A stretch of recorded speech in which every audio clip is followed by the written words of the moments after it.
Okay, so we are moving on to our toughest module for probably most of us. Fractions, I always refer to fractions as the first F word in mathematics. In general, it's one of the subjects that students struggle with the most. And so I do want you to make sure that you take care when you're working on these and that you ask questions when needed. Make sure that you get the help. You're older now, you're wiser now. I think we can lick fractions in this class. So in this section, we're just going to talk about some basics of fractions. This comes from section 2.1 of your textbook. Alright, so let's go ahead and start with some vocabulary. First word that we have in this section is fraction. This is a number of the form a over b, where a and b are integers or signed numbers. We also have the stipulation that b is not equal to 0. And that has nothing to do with fractions, that has to do with the fact that you're never allowed to divide by 0. Now, as I said, we have two numbers inside a fraction. The first one we have is the denominator. This is the bottom number, and this represents the number of parts each whole is divided into. So for instance, each circle, each rectangle, each group, whatever it is. Okay? And we'll see why we talk about each whole in a few minutes. Along with the denominator, we have the numerator. This is the top number in a fraction. This represents the number of parts being considered. The examples that we're going to look at is shaded versus unshaded. Now, when it comes to fractions, we have two types of fractions. The first one is a proper fraction. And a proper fraction is a fraction whose numerator is strictly less than the denominator. Your top must be smaller than the bottom. We also have improper fractions, and an improper fraction is the exact opposite of a proper fraction. The top is either larger than or equal to the denominator.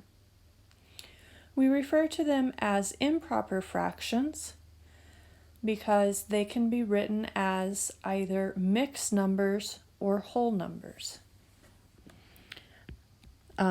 Whereas proper fraction is just that.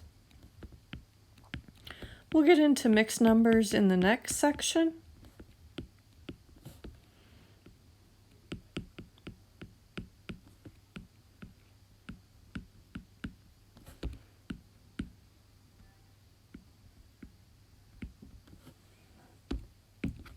But for now, just keep that in mind when we talk about improper fractions. They can be written as mixed or whole numbers. Okay, so let's go ahead and some examples. So for each of these examples, we want to use fractions to represent the shaded and unshaded portion for each figure. So I'm going to start with some easy ones. Let's start with example A, 1A. So when we talk about this, we want the shaded fraction and the unshaded fraction. So looking at this, I want to know how many pieces are shaded. We have 2. That is going to be the numerator, that is the part being considered. The denominator, I want to know how many pieces in the circle total. So in the circle, we have 3 pieces, and so shaded, this is going to be 2/3. What about unshaded? Unshaded, we have 1 piece that is unshaded, so that is my numerator. And how many pieces in the circle? And there's still 3. So unshaded, we get 1/3 of the circle is unshaded. All right, let's look at example B. Shaded. We have 4 pieces shaded. We have a total of 7 pieces, and so the fraction is going to be 4/7. Unshaded. We have 3 pieces that are unshaded. Again, we have a total of 7 pieces. So the unshaded fraction is going to be 3/7. So now let's go ahead and get into one that some students struggle with. So shaded, how many pieces are shaded? Well, we've got 4 in one fraction and 1 more in another. That's going to be a total of 5. Now we do need to be careful. If you say that the denominator is 8, that would be incorrect. Remember that the denominator is how many pieces in each figure. So how many pieces do we have in each rectangle? There's actually 4. So this one we have that the shaded fraction is going to be 5/4, not 5/8. If you do understand mixed numbers, if you remember a little bit about mixed numbers, or if you watch the next video before doing the homework assignment, one thing to note is what we have here is we have 1 whole plus 1/4. Now on the homework, you will not be able to write your answer as a mixed number. It is going to want a fraction. Mixed number is technically not a fraction. It is a mixed number. But if you remember how to convert a mixed number into an improper fraction, you can also approach it this way. I'm not going to talk about it right now because that is going to be the topic of our next discussion. For now, we're going to go ahead and say that the fraction of the shaded portion is 5/4. Unshaded.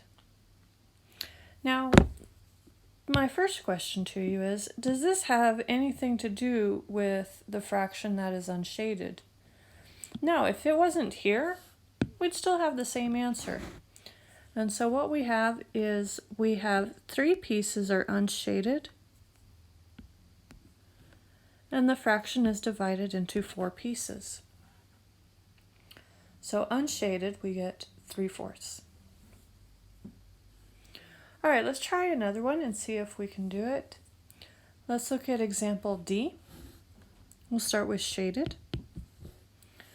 So how many pieces are shaded? This is going to be 5. And how many pieces in each rectangle?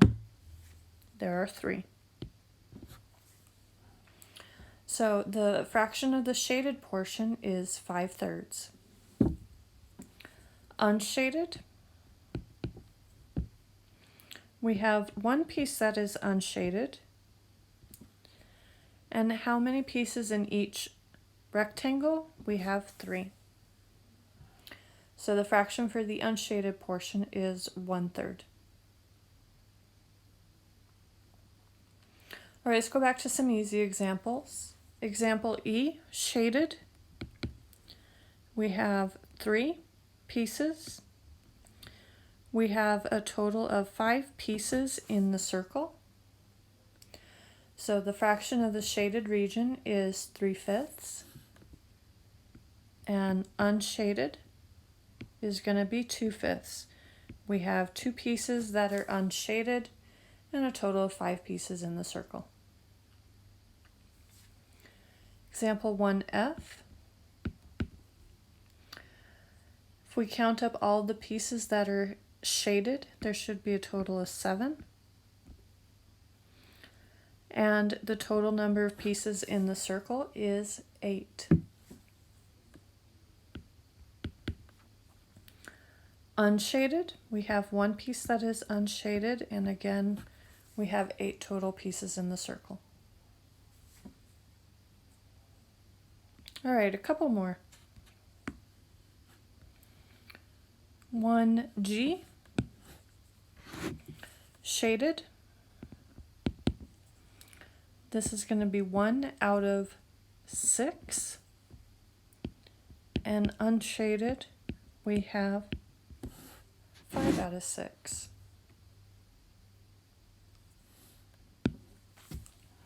All right, let's try a couple more improper fractions. Example 1H, shaded.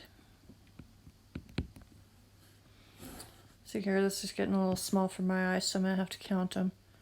Let's see here, we've got 1, 2, 3, 4, 5, 6, 7. That is going to be my denominator. That is the number of pieces per rectangle. We have 7 plus 1 more, so we should have 8 over 7 is shaded. Unshaded,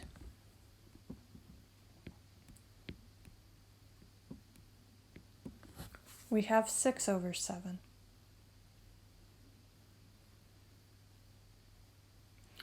All right, example, last one for this slide. Shaded, we have a total of 4 plus 3 shaded pieces over 4. We have 4 pieces per circle. And unshaded, we have 1 piece that's unshaded, and again, each circle is broken up into 4 pieces.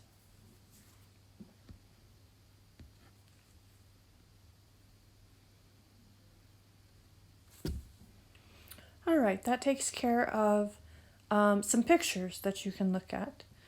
Let's go ahead and talk about proper and improper fractions now. For each one of these fractions, we want to determine the numerator and denominator. And then I want to determine if it is a proper or improper fraction. So for 2a, our numerator is our top number. We get 5. Denominator is the bottom number. We get 9. Is this a proper fraction? The answer is yes. Our numerator is smaller than the denominator. Example 2b, my numerator is 11. My denominator is 7. And I want to know if this is a proper or improper fraction. This is an improper fraction.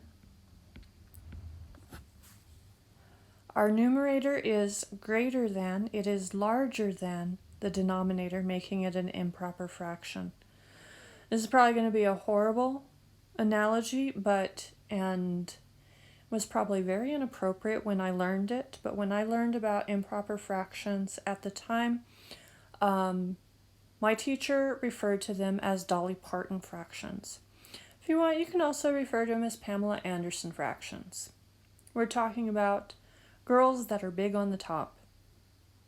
I don't know if I should share that, but if it helps you remember it, then I'm doing my job. All right, let's talk about 2c. Our numerator is 3. Our denominator is 3. And I want to know, is this a proper or improper fraction? Well, this may not be a very good example of a Dolly Parton fraction, but it is an improper fraction. Remember that I did say, if you can write it as a whole number, then it is an improper fraction. And 3 over 3, if we think about the fraction bar standing for division, this is equal to 1. So since I can write it as a whole number, this is an improper fraction. All right, D. 2 is our numerator. 3 is our denominator. This is a proper fraction. My numerator is smaller than my denominator. Example E, my numerator is 5, my denominator is 2, and this is definitely an example of a Dolly Parton or a Pamela Anderson fraction, so it is improper. And the last one, 2 over 1. We get 2 is our numerator, 1 is our denominator, and since our numerator is larger, this is an improper fraction. All right, so that takes care of our introductory material. In the next section, we're gonna look a little bit at mixed numbers and convert between mixed numbers and improper fractions. So go ahead and work on this homework assignment, take a break, and then I will see you again shortly for C.2.